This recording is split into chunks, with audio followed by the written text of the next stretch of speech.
El gran maestro Krishnamurti dijo: cuando a un niño le enseñas que un pájaro se llama pájaro, el niño no volverá a ver el pájaro nunca más. Lo que verá será la palabra pájaro. Eso es lo que verá y sentirá. Y cuando alce los ojos al cielo y vea que ese extraño y alado ser echa a volar, ya no se acordará de que lo que hay allí es un verdadero y gran misterio. Ya no se acordará de que en realidad no sabe lo que es. Ya no se acordará de que esa cosa que vuela por el cielo está por encima de todas las palabras, de que es una expresión de la inmensidad de la vida. Es, en realidad, una cosa extraordinaria y maravillosa que vuela por el cielo. Pero en cuanto le asignamos un nombre, ya no creemos que sabemos lo que es. Vemos pájaro y casi lo damos por contado. Un pájaro, un gato, un perro, una persona, una taza, una silla, una casa, un bosque. A todas esas cosas se le han atribuido nombres y todas ellas pierden una parte de su vida natural en cuanto las nombramos.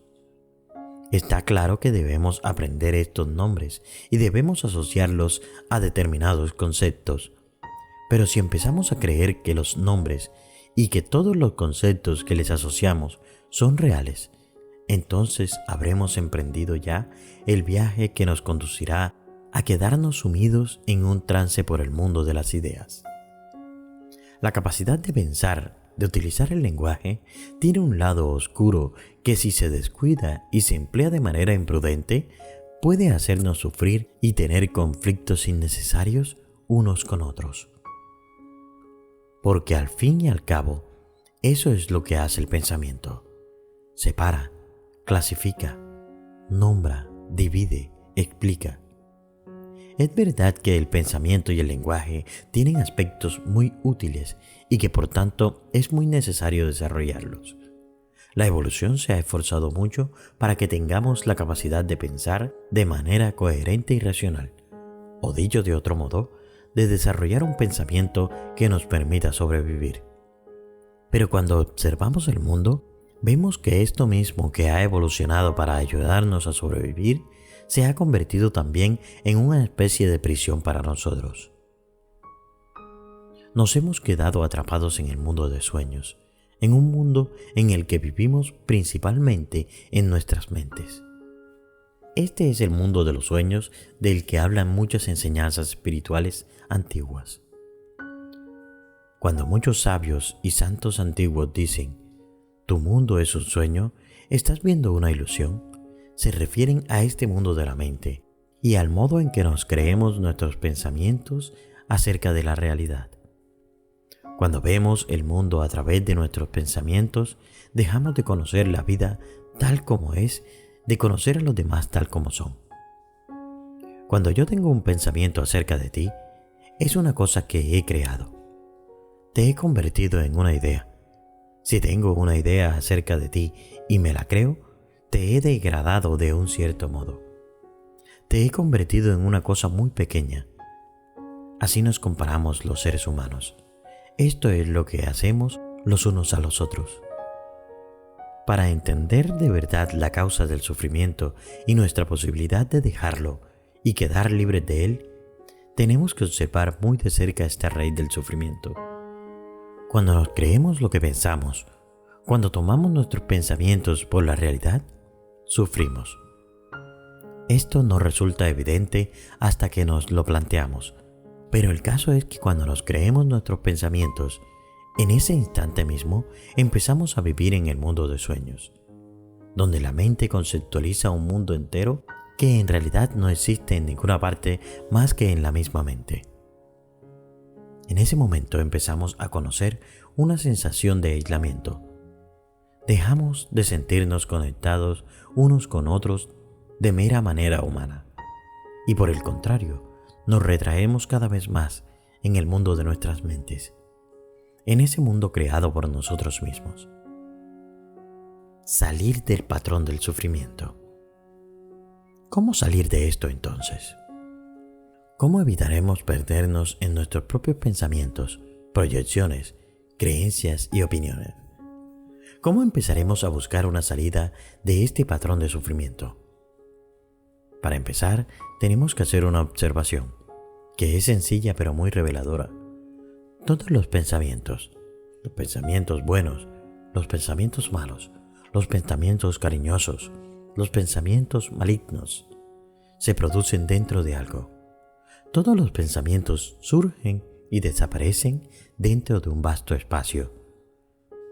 Si observas tu mente, advertirás que cada pensamiento se produce por sí mismo sin más, que surge sin ninguna intención por tu parte.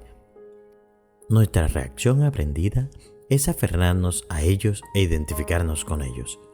Pero si somos capaces de renunciar, aunque solo sea por un momento, a esta tendencia angustiosa a aferrarnos a nuestros pensamientos, empezamos a advertir una cosa muy profunda: que los pensamientos surgen y se agotan de manera espontánea y por sí mismos dentro de un espacio inmenso.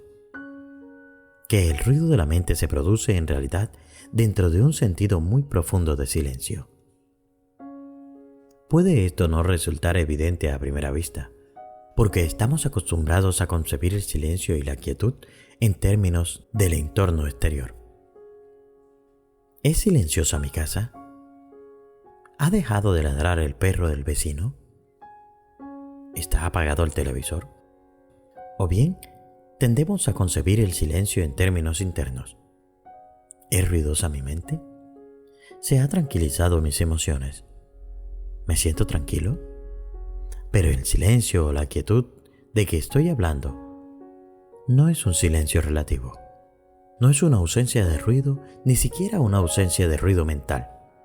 Es más bien una cuestión de empezar a advertir que existe un silencio que está siempre presente y que el ruido se produce dentro de ese silencio, incluso el ruido de la mente. Puedes empezar a darte cuenta de que todo pensamiento surge sobre el telón de fondo de un silencio absoluto. El pensamiento surge literalmente dentro de un mundo sin pensamientos. Cada idea aparece dentro de un vasto espacio. Cuando seguimos observando la naturaleza del pensamiento, y más concretamente, ¿quién o qué es consciente de que se produce un pensamiento? La mayoría de las personas estamos bastante seguras. Bueno, yo soy el que observa el pensamiento. Eso es lo que nos han enseñado y lo que nosotros suponemos de manera natural que tú y yo, como individuos separados, somos los que pensamos nuestros pensamientos. ¿Quién los iba a pensar sino yo? Pero si lo observas con atención, te darás cuenta de que en realidad no es cierto que sea tú el que piensa. El pensamiento es una cosa que sucede sin más. Sucede lo quieras tú o no, y se detiene lo quieras tú o no. Cuando empiezas a observar este proceso, te puede impresionar bastante el descubrimiento de que tu mente piensa por sí sola y deja de pensar por sí sola sin más. Si dejas de intentar controlar tu mente, comienzas a advertir que el pensamiento se produce dentro de un espacio muy vasto. Este descubrimiento es extraordinario porque empieza a mostrar la presencia de algo distinto del pensamiento y que nosotros somos algo más que el primer pensamiento que nos viene a la mente. Cuando nos creemos nuestros pensamientos, cuando creemos muy dentro de nosotros que de hecho equivale a la realidad, podemos empezar a ver que esto nos conduce directamente a la frustración, al descontento y en último extremo al sufrimiento. Es el primer paso para desentrañar nuestro sufrimiento. Pero también hay que ver algo más, una cosa más fundamental todavía. Este descubrimiento más profundo se produce mucho después de que hayamos formado nuestras opiniones, nuestras creencias y nuestra capacidad de conceptualizar. ¿A qué se debe que a pesar de que hemos empezado a advertir que son nuestras mentes las que nos hacen sufrir, seguimos haciéndonos tan profundamente y con tanta vehemencia en ellas? ¿Por qué nos seguimos aferrando a esta identificación hasta el punto de que a veces parece que es nuestra mente la que se aferra a nosotros?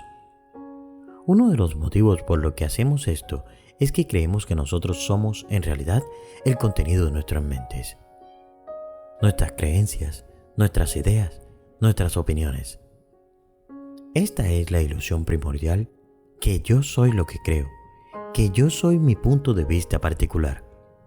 Pero para ver más allá de esta ilusión, resulta útil observar con mayor profundidad todavía qué es lo que nos impulsa a ver el mundo de esta manera. Imaginarnos a nosotros mismos y a los demás.